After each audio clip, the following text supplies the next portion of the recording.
It's a place where I love to be. Look in a book, here's a story for you. Who makes stories when the day is through? Who makes stories when the day is through? Story makers, working through the night till the rising sun. Story makers, stories are fabulous, stories are fun. Shelley Wordsworth. Shelley and Jackson, working through the night till the rising sun. Story makers, stories are fabulous, stories are fun. Come and be a story maker. Oh, right, it's time to go. Story makers.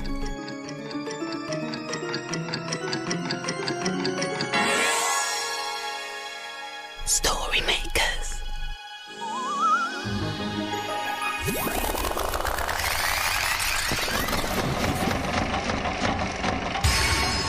Story makers. It's midnight in the library. Hello. time for all story makers to come out. Are you ready? The sun is down, the stars are bright. Story makers come out at night.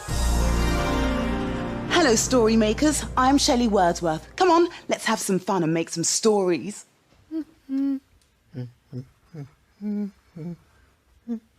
Look at this, Jelly. There. Oh, it's a triangle. Yeah. Is it shape sweet? Oh, no. Watch this. Oh, another triangle. Oh, no, it's a star. Yes. Oh, that's really clever, Jackson. Yes, it's a Jewish star. Oh, yes, I heard the children talking about that. Hello, my scrumptious dumplings. Hello, Shelley. Oh, what's that you've drawn there, Jaxie? A star? It's a Jewish star. Oh, very good. A Star of David. Yes. Some of the children were talking about festivals today. Right. Which festivals? Well, I can't remember what it was.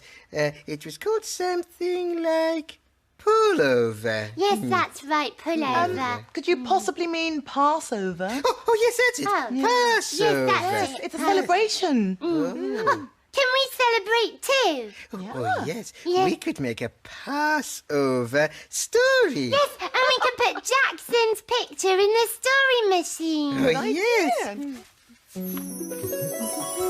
it goes. And now we need your help. Do you remember what makes the story machine work? Imagination. Imagine a story.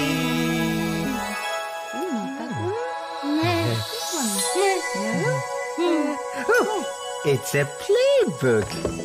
And it's called Our Family Passover Dinner.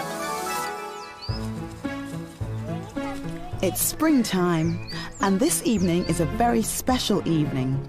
It's the first night of the Jewish Passover. Jewish families all around the world celebrate this festival by having a traditional dinner called a Seder night. We're at Grandma and Grandpa's house tonight.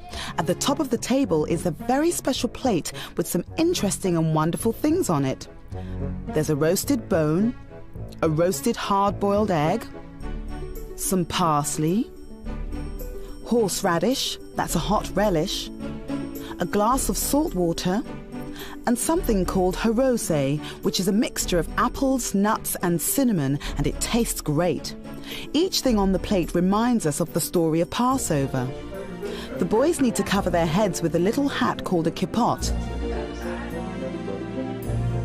Grandma starts the night by lighting candles, and then we read from a special book called a Haggadah.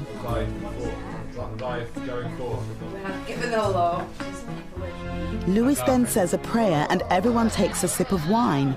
Well, all the children have grape juice in their silver cups. Everyone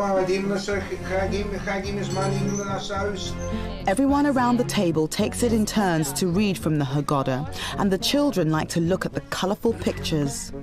On Passover, we don't eat any bread, but we eat something called matzah. It's like a big cracker.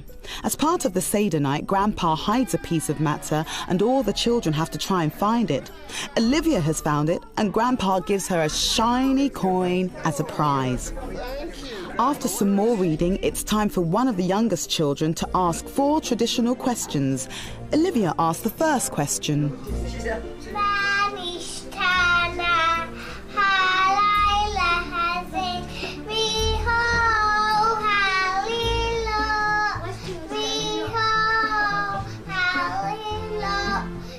She's speaking a language called Hebrew. She asks, why is this night different from all other nights? We read some more from the Haggadah and then it's food time. God kept it through the evening. We start by eating some matzah. And then we eat egg and salt water. Freddie thinks this tastes yummy. Everyone's having a lovely time. And then we have some very tasty chicken soup.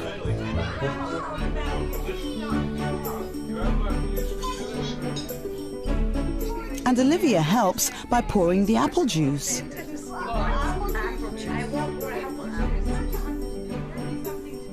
Lewis enjoys eating his chicken. And Olivia's favourite part is eating strawberries for dessert. We had a lovely Seder night, but it's time for bed now. Night-night, everyone. Oh, that was quite interesting, wasn't it? Yes, I liked it when they played Hunt the Biscuit. Yes, so did I. Hey, can we play that? Well, we haven't got any biscuits, Shelley. That's no problem for a magical minx like me. Inkles, tinkles, magic sprinkles.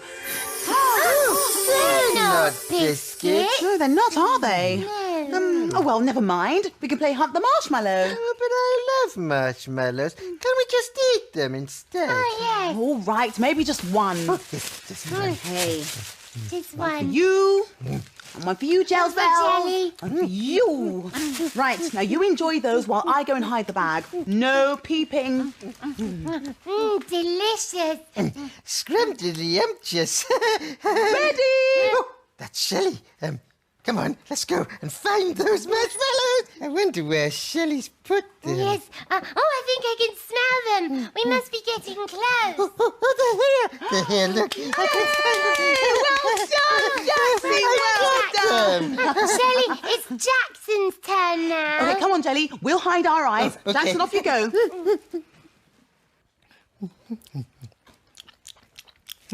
I'm just having another marshmallow to keep me going.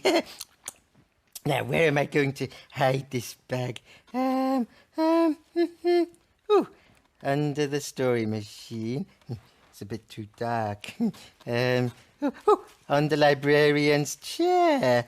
Somebody might sit on them. I know where I can hide them. No one will think of looking for them in the story machine. Do you want to help me make a story? Imagine a story. What's it going to be? It's a Kevin the Spaceman story. You're taking a very long time, Jackson. Oh, I forgot about the game. Ready, Shelley? I think I might know where they are. Am I getting warm, Jackson? Yes. Yes, I think I found them. Where? You put the bag in the story machine, didn't you, Jackson? Oh, how do you know that? Because you made a story called Marshmallow Planet. Kevin and Spanner in space to explore, seeking out planets never heard of before. Kevin had trouble landing on this planet. It was very soft and squidgy. Spanner jumped down from the rocket and the soft, fluffy ground sprang him clean up into the air. He yelped. Kevin walked along the soft surface and suddenly sank right up to his waist. I think this planet's made from marshmallow, said Kevin. Spanner licked the ground, woofed, and nodded his head. Great, said Kevin. He liked marshmallow.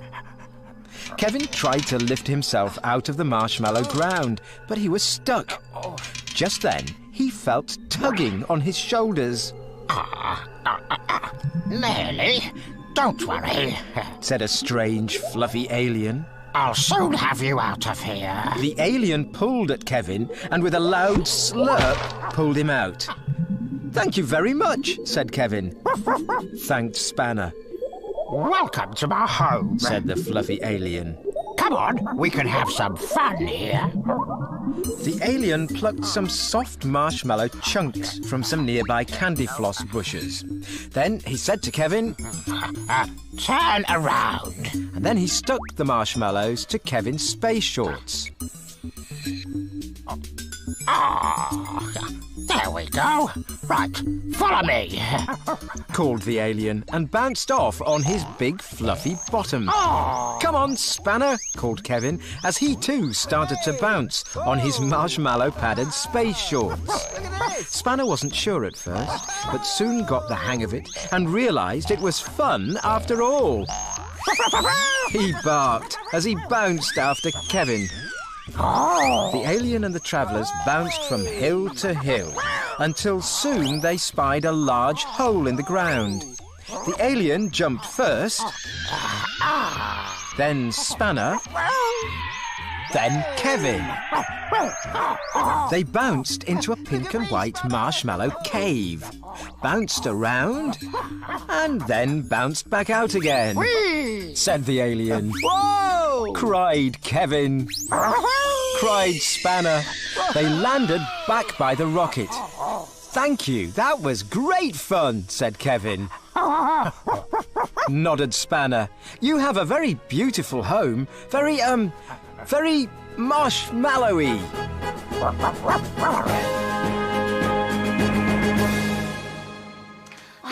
I loved that planet. Yeah, I'd love to bounce around on soft, squidgy marshmallow. Oh, yes, so would I. I really love this story, but I wish Jackson hadn't put all the marshmallows in the story machine. Well, I could always magic up some more. Oh, yes, please, Yeah? Shelley. Inkles, tinkles, marshmallow sprinkles.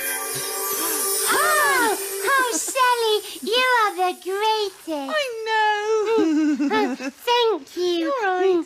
Jackson! Oh, those marshmallows were delicious.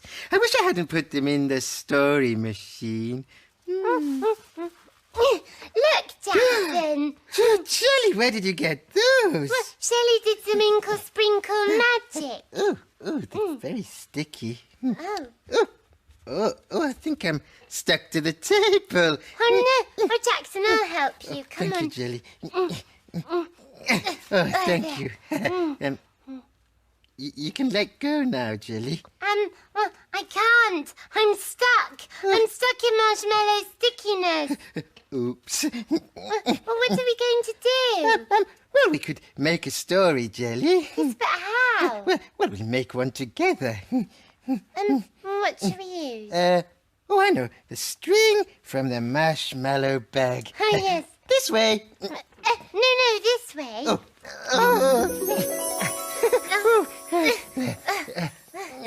Put it in then. I can't.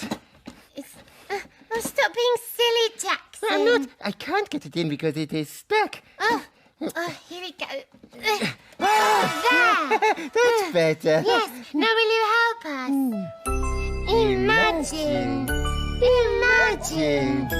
Imagine a story. What's it going to be? I don't know. Oh, it's a blue cow story. And it's called Blue Cow and the Tug of War. In a field not far away is a herd of cows grazing quietly. One of the cows is most unusual. Blue Cow wonders about the big world beyond her field. One day, Blue Cow could see that the milk van was stuck in the mud. The farmer was trying to pull it out with a tractor. I wonder what it would be like to push and pull. She's off again, said the other cows. So Blue Cow caught the bus that stops beside her field. I'd like a ticket to a place where you can push and pull, please. There you go, madam. Hold very tight. And they set off.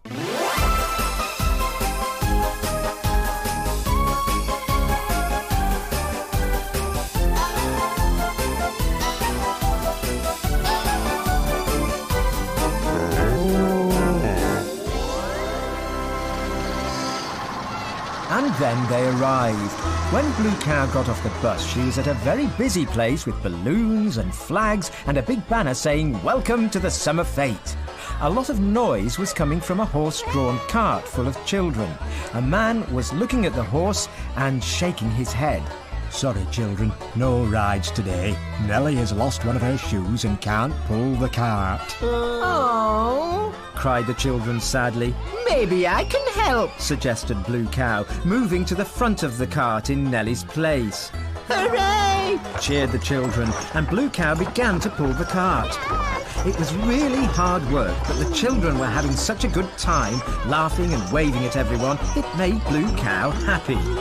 At last, one of the children said, "Time for a rest, Blue Cow." "Moo, thank you," she puffed. Then she heard a lot of shouting and cheering from the other side of the field. Children were holding onto both ends of a long piece of rope and pulling against each other. "What are they doing?" "They're having a tug-of-war." explained one of the children. "A what?" "A tug-of-war. Two teams pull the rope against each other, and the team that pulls the other over the line wins." "Moo, how exciting," said Blue Cow, and hurried to join in the tug-of-war. "I've never done this before. Do I push?" asked Blue Cow, pushing. Everyone slid forward. "No!" they shouted, giggling. "Pull as hard as you can." Blue Cow gave an enormous pull and everyone fell backwards, pulling the other team with them into the mud. Luckily, everyone thought it was great fun. "Hooray for Blue Cow, winning the tug-of-war!" They all cheered. "Moo, it was nothing."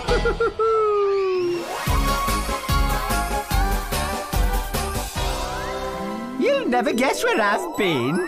Where have you been? "I've been on the winning team in a tug-of-war." Everyone knows that cows can't win a tug-of-war. But we know they can, don't we? It was so funny when they all fell in the mud. Yes, that was my favourite bit. Does anybody know what happened to the marshmallows? No. This doesn't have anything to do with you, does it, Jaxie? Well, I'm sorry, Shelley. Oh, you didn't eat them all, did you? Yes, I did. And now my tummy feels a bit funny. Oh, poor Jaxie. Well, you won't be doing that again, will you? No, because Shelley, look. Oops, yes, it's getting light. Yes, the children will be here soon. Dawn is upon us. The morning is nigh. We've made our stories and we bid you goodbye. Story makers, working through the night till the rising sun. Story makers. Thanks for helping. Bye. Come back and see us soon. Bye, story makers. Come back to the library again soon.